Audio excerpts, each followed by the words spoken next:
India's fintech revolution, leading the world in digital financial transformation. India is at the forefront of the global fintech revolution, transforming financial services from rural villages to metropolitan cities. Indian fintech solutions have made digital payments a seamless part of daily life, from airports to village shops, positioning the country as a world leader in this sector. Citizens now benefit from real-time digital payments through zero-balance Jan Dhan accounts, affordable internet, low-cost mobile phones, and the Unified Payments Interface (UPI). These advancements have driven financial inclusion, fueling economic growth and reshaping how people manage their finances.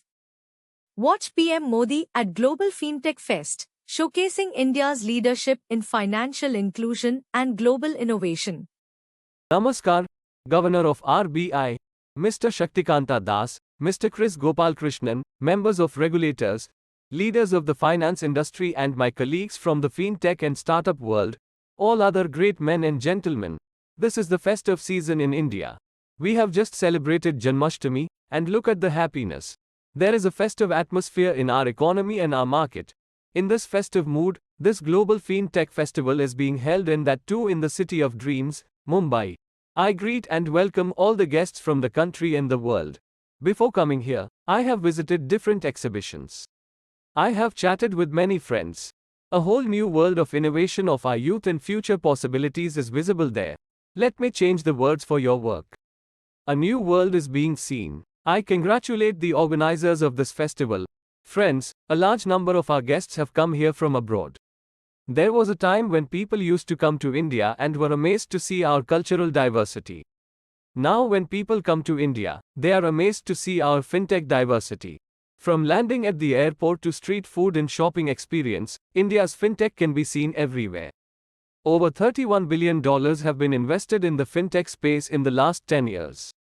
Our fintech startups have increased by 500 times in 10 years.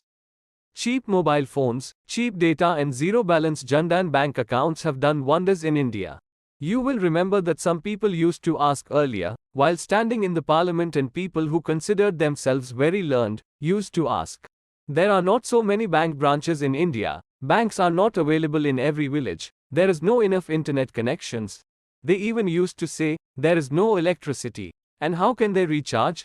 They used to ask, how will the fintech revolution happen? Buy potatoes and tomatoes and pay 7 rupees 50 paisa by a credit card. What will the poor lady do? Does she have a POS machine there? Is it connected to a electricity source? Is there Wi-Fi there? Is the internet working there? What kind of a false picture that you are presenting? But today, see, in just a decade, broadband users in India have increased from 60 million to 940 million.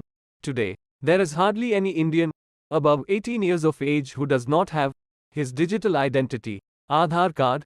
Today, more than 530 million, or 53 crore people have Jan Dhan bank accounts, which means that in 10 years, we have, in a way, connected a population equal to the whole European Union with the banking system. Friends, the trinity of Jan Dhan, Aadhaar and mobile has accelerated another transformation. People once used to say that cash is king. Today, nearly half of the world's real-time digital transactions take place in India. India's UPI has become a great example of fintech in the whole world. Today, whether it is a village or a city, winter or summer, rain or snow, banking services in India run 24 hours a day, 7 days a week, 12 months a year. Even during such a big crisis of Corona, India was among those countries of the world where our banking services ran without any problem. Friends, just 2-3 days ago, Jan Dhan Yojana has completed 10 years. Jan Dhan Yojana has become a great medium for women empowerment. Due to Jan Dhan Yojana, about 290 million, i.e. more than 29 crore women have bank accounts. These accounts have created new opportunities for women to invest and invest.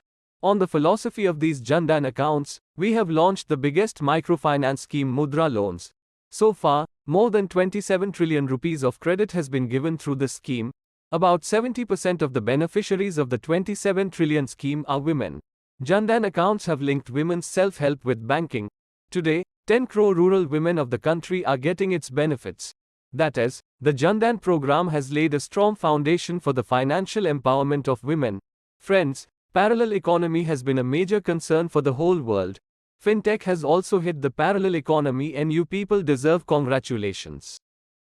You have also seen how we have brought transparency in India through digital technology. Direct benefit transfer is done under hundreds of government schemes. This has stopped leakage from the system. Today people see their benefit in joining the formal system. Friends, the transformation that has come about in India due to fintech is not limited to technology alone. Its social impact is very wide.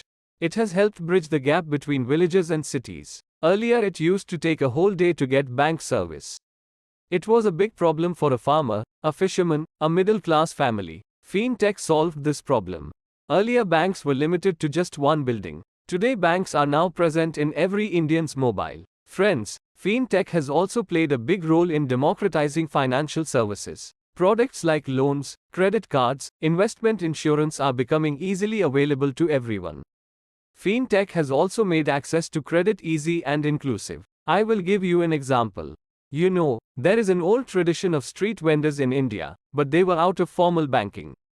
Fintech has changed this situation too. Today, they are able to take a collateral-free loan from PM Swanidhi Yojana. On the basis of digital transaction records, they keep getting more loans to expand their business. Earlier, investment in products like shares and mutual funds was possible only in big cities. Today, it is possible even in small cities and villages. Today, Demat accounts are being opened sitting at home in just a few minutes. Investment reports are available online. Today, a large number of Indians are taking remote healthcare services. They are studying online digitally. They are learning skills. This is also not possible without internet. That is, India's fintech revolution is playing a big role in improving the dignity of life and quality of life. Friends, the achievement of India's fintech revolution is not only for innovation but also for adoption. The speed and scale at which the people of India have adopted fintech cannot be found anywhere else. A big credit for this goes to our digital public infrastructure (DPI) as well as our fintech. Amazing innovations have been done in the country to create trust in this technology. Along with QR codes, the use of Soundbase is one such innovation. Our fintech sector should also study the government's Bank Saki program, and I want to tell all the youngsters of fintech what is this Bank Saki. I had just come to Jalgaon one day, and when I met a sister, she would say with great pride that she does a business of 1.5 crore rupees in a day. What confidence! There was a woman from a village, and the way our daughters have spread banking and digital awareness in every village, fintech has got a new market. Friends, the world of the 21st century is changing very fast. It took centuries to travel from currency to QR code, but now every day we are seeing new innovations. Concepts like digital-only banks and new banking are in front of us. Concepts like digital twin technology is taking data-based banking to the next level. Risk management, fraud detection and customer experience are going to change everything. I am happy that India is also constantly launching new fintech products. We are developing products which are local but their application is global. Today ONDC, that is, Open Network for Digital Commerce, is making online shopping inclusive. It is connecting small businesses and small enterprises with big opportunities. Account aggregators are using data to make the work of people and companies easier. With the help of trade platforms, the liquidity and cash flow of small organizations are improving. A-Rupee has become such a digital voucher which is being used in many forms. This product of India is equally useful for other countries of the world, and with this thinking, during the G20 presidency, we had proposed to create a global digital public infrastructure repository, which was accepted wholeheartedly by the G20 members. I also understand your concerns related to the misuse of AI, so India has also called for creating a global framework for the ethical use of AI. We have announced to create a fund of 1 lakh rupees crore to promote research and innovation in the country. We have made a data protection law. I have some expectations from our regulator as well. We will have to take bigger steps to prevent cyber fraud and for digital literacy. It is equally important to ensure that cyber fraud does not become an obstacle in the growth of startups. Friends, in the old days, it used to take 5 to 7 days for the news to spread that a bank is going to sink, or has sunk, or will sink, and it would take impact. Today, if any system comes to know that there is cyber fraud on it, the matter is over in a minute and that company is gone. It is very important, and cyber solutions die very soon. If you find any cyber solution, dishonest people do not take long to find a solution, then that solution dies a premature death.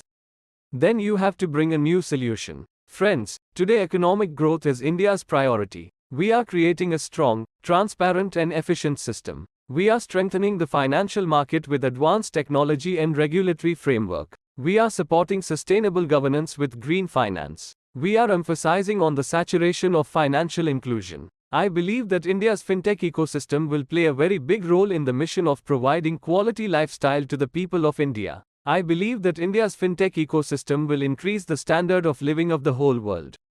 And I have so much faith in the talent of the youth of my country, so much faith, and I say with great confidence that our best is to come. Amazing innovations have been done in the country to create trust in this technology. Along with QR codes, the use of sound base is one such innovation. Government is making every necessary change at the policy level to help our fintech sector.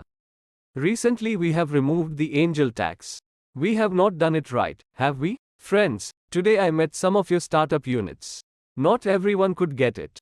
Some people got it, but I have given 10 homework to everyone because I can understand that this is a field that will bring about a very big change. A very big revolution is taking place and we are seeing its strong foundation here. With this, my best wishes to all of you. Thank you very much. Love you. Bharat Mata ki Jai. On the advice of Krish Gopal ji, we took the photo, but you will wonder what does it mean. I am telling you the benefit. I am a person connected to the world of AI. So if you go to Namo Pop, you will go to the photo division at Namo Pop and keep your selfie there. And today, if you are seen with me anywhere, you will find your photo in it.